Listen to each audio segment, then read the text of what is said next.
La difusión de mi relato y el de mi hermano Javier inició una cascada de denuncias en prensa y radio.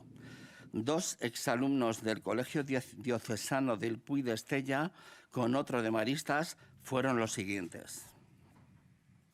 Así formamos la Asociación de Víctimas de Abusos.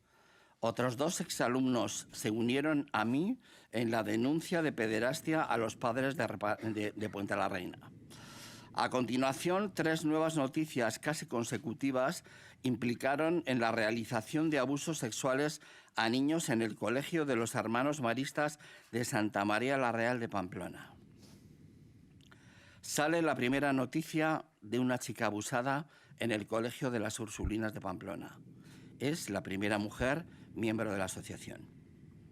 Le siguen denuncias de pederastia en el Colegio de los Salesianos de Pamplona por parte de exalumnos y con identificación del autor. Hay denuncias de alumnos del Colegio de los Padres Jesuitas de Pamplona y de Tudela en el mismo sentido. Alivio por poder relatar lo que hemos estado silenciando durante tantos y tantos años.